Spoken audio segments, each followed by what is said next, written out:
Hey everyone, welcome to Heaven Awaits. If this is your first time checking this channel out, I'm glad to have you here.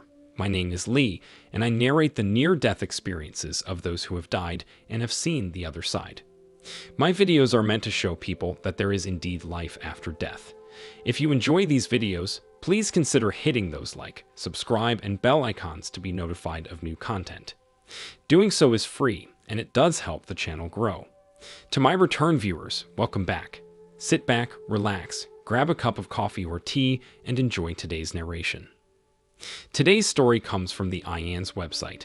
The gentleman that had this experience says that not only has he had multiple NDEs, but he has taken a tour of heaven.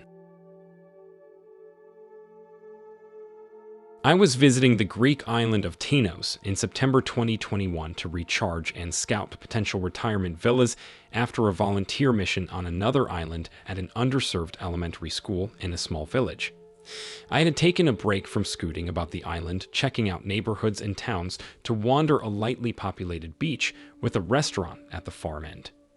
I changed into my suit, wandered down the beach, and had a wonderful lunch of wine and moussaka. On the way back to my scooter, I set my pack on the beach and took off my shirt and shoes to take a swim. I dropped my things on an isolated stretch of sand, a fair distance from one of the few other people around, a woman who had not moved from laying on her belly facing away from the water the whole time I had been at the beach, and slowly waded out.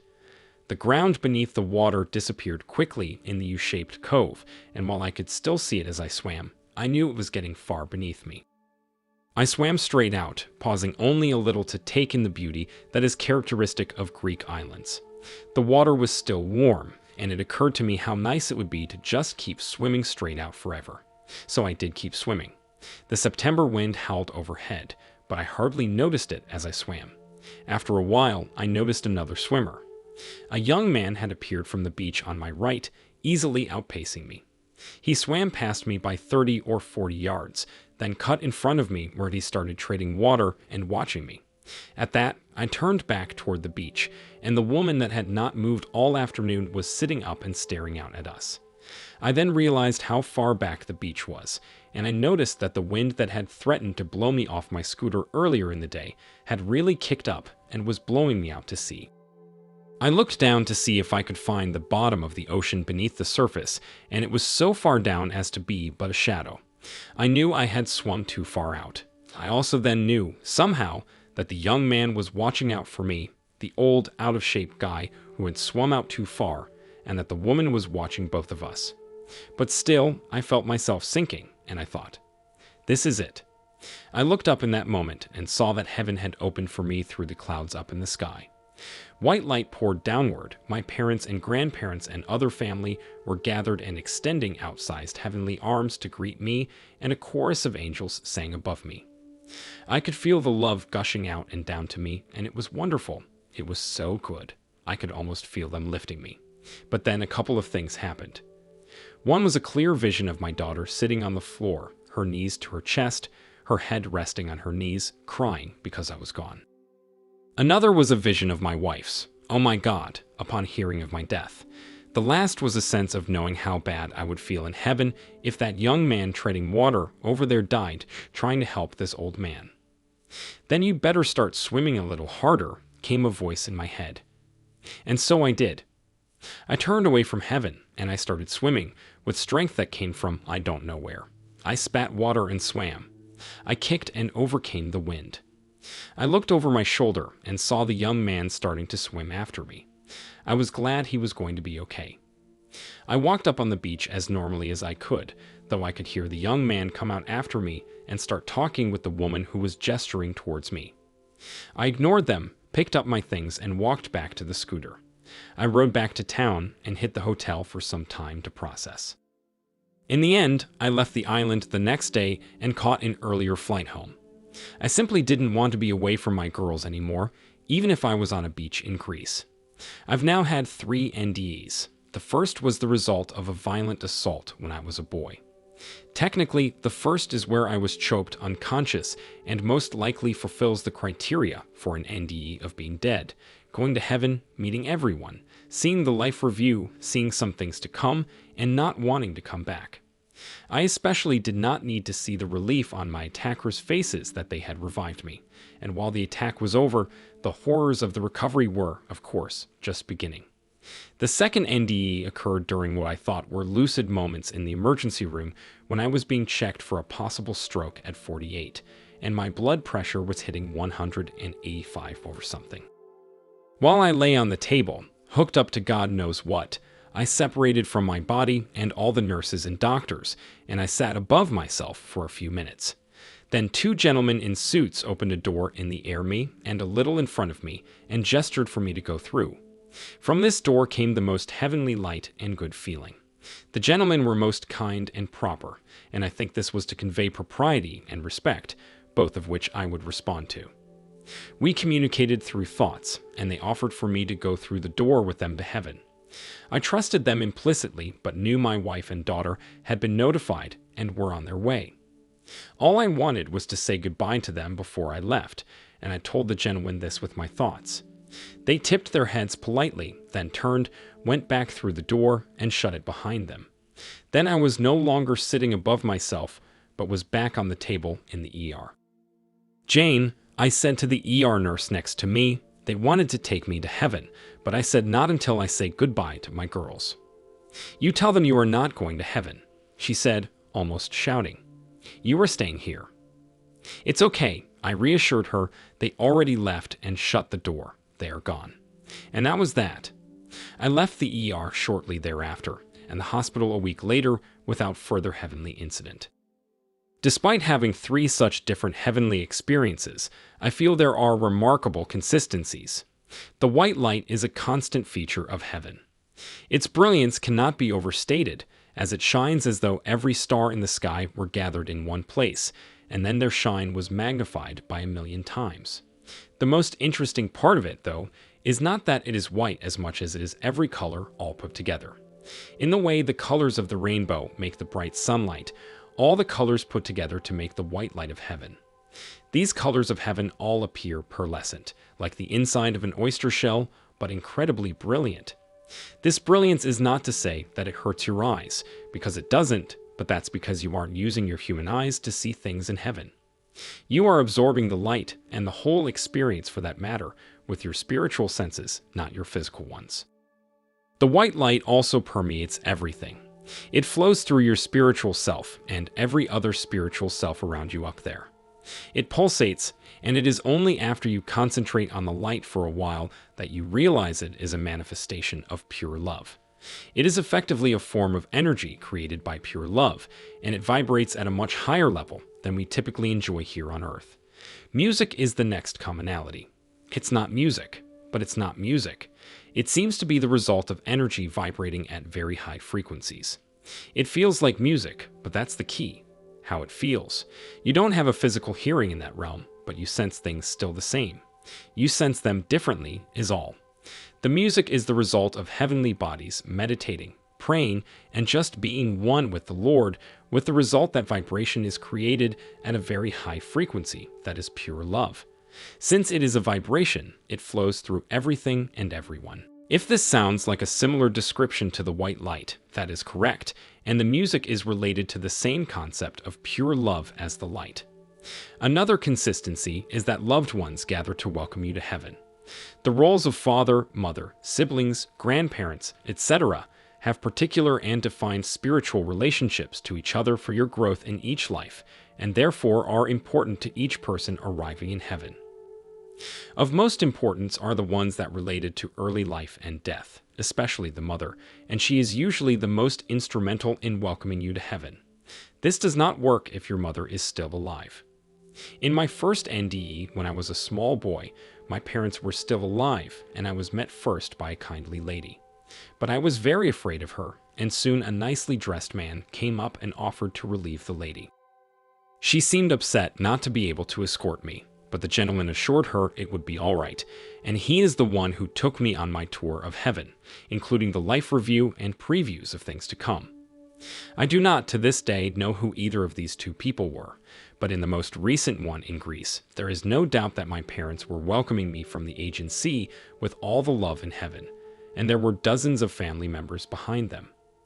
As part of the introduction to heaven, Had I not swum back to shore, there would have been another light for view, which would have oriented me to the reason each person occupied the role in my life that they did, such as father, mother, sister, aunt, or uncle. Lots of people have described a tunnel. It's not a tunnel per se, unless you are dying quickly. Then it's a white tunnel through which one travels very quickly towards an even brighter white light, which is our Lord. Then one arrives at the proverbial heavenly gate. It's not a gate, it's just an opening, but whoever coined this description had an NDE rather quickly. But if one is dying slowly, one gets the chance to experience the white tunnel more slowly. And then one might discover that instead of white light, all the pearlescent colors that make up a rainbow become clear, and that it's these colors that together make up white light. It's much like the inside of an oyster shell. And if one is dying more slowly, one might find that instead of a tunnel, that it's a grand staircase, twirling around like something from Gone with the Wind, but rarely ending with someone you have loved or who has loved you beside you on every step. If you slow down and take the time, you can see everybody and you can connect with anybody you choose. You can see them for all that they were in life, including what made them what they were, and you can share with them what made you what you were. This allows both of you to see all sides of each other and truly understand why you each did the things you did. This further allows each of you to forgive any wrongs and love each other in a way nothing else could. As you progress up each stair, you are bathed in the white light of the Lord, and you respond in kind intuitively with your own white light, as naturally as you breathed on earth. The Lord guides you up each step, and you cannot refuse, but you do not want to. You may wonder briefly why you ever stayed so long on the earth. As you climb, the souls you meet will remind you of the good you did while on earth. They will be the ones you helped, the ones you reached out to. Some will have chosen to be there just to thank you. Others will have chosen to be there for you, to hold space for you. You are grateful and loving, and you understand that love is all around you, that you are, even, love at that moment. The atmosphere is filled with the music of the surrounding white light, which is to say the sound of the higher vibrations of energy given off by all the beings around you. You understand an angel's chorus is less about singing and more about their vibrations at a level so high above that which humans can sense that you have to be in the heavenly realm to be able to hear it. It is wonderful, all-healing music that flows through your body effortlessly. You become aware that as you climb, you are leaving your physical life further and further behind. You may have the choice of continuing. You may not. You may be halted at a level. Remember that if you are seeing the stairway, you are probably dying slowly, and you may be being shown your path, and how far along you are on your path toward heaven, but you may also be returned to your life. Perhaps you get to return to the staircase days, weeks, or months later and find that you are climbing to a higher stair, a level closer to heaven. In my case, I was given the choice to go on, but I was stopped by fear. My fear was of the finality of death, and the resultant permanent loss of physical sensation that would come with it. I would no longer be able to hug my loved ones in particular, and I dearly love to hug them. I would no longer be able to see in their eyes that I comfort them by my presence. I would no longer be able to do things to help them. I feel a bit bad about this, as one of the messages I received during this time was that I had important work to do on that side, so I was being quite selfish by choosing to stay on this side. I rationalized this by saying I stayed in this world out of love, but they and I know better. I also understand that one day I will not be allowed to choose, that I will simply continue to climb the stairs without stopping or ascend so quickly that the staircase blurs into a tunnel. Until that time, I intend to learn how to love better, to cleanse myself physically and spiritually to prepare for the day when I do not get to choose. Since returning, I have also come to better understand what I now refer to as the human condition. The human condition is that which allows porn and gambling to rule the internet instead of charity. It is what makes us reach for the bottle of wine instead of the cup of green tea. It's when we know better, but do bad things anyway, and it is because of weakness or frailty inherent in being human. Even if we have seen the heavenly side through an NDE or something similar, we are nonetheless incapable of achieving the perfection we experience there, because we are only human and cannot truly experience heavenly things in these limited bodies. We are incapable of seeing the world we live in from a heavenly perspective because of the limitations of what our brains can process, and overcoming the temptations seems so massive. To overcome fear and attain a perfect sense of love is beyond us because we are only human. So, no matter what we have experienced on the other side, if we are back in this world, we are constantly torn between the beauty and perfection of the heavenly world and our inability to achieve that same beauty and perfection here on earth. The frustration this causes is almost terminal. For example, when my daughter was 10 years old, she told me that she knew how to get into heaven, and she would share this with me if I promised not to do it. The secret, she said, was to love everyone as completely and thoroughly as possible, all the way through. If you did this, she announced, as if it were an exercise one could practice for and achieve, you would get into heaven. Then she admonished me once again not to try it. She thought I was superhuman and could pull that off. I'm not too worried about it, though, because the human condition means that hate, envy, and jealousy, just to name a few fear-based feelings, are never far from the surface and easily serve to block any early entry steps into heaven. Nonetheless, as I age and become less angry, more accepting, and generally more loving, especially after my recent visit up the heavenly staircase, I will, on occasion, think of someone I can hate just to see if I can buy myself a little more time with my now high school senior and my wife. Just in case. Finally, the last consistency is the message that love is all there is. Any problems we face here on earth are situations we are supposed to work out by applying love. That we still apply our fears first, be they fear of lack, fears of death, fears of inadequacy, or fears of whatever, is part of our human condition that we are supposed to overcome.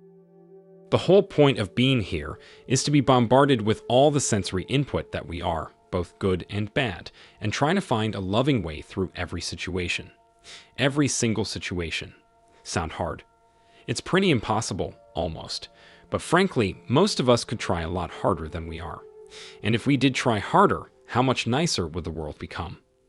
Imagine 7 billion people managing their hate, greed, lust, envy, jealousy, and fear by finding new ways to love. Imagine a society that valued loving responses over physical dominance, that condemned bullying, that valued each other's lives the way they value their own. But people use their free will to make choices and give in to temptations, and they thus continue to embody the human condition. What we learn from at least trying to overcome the weaknesses and frailties of being human, though, goes a long way toward the growth of our spirit. The growth of our spirit in this life is the reason we are here, and it will be rewarded in heaven.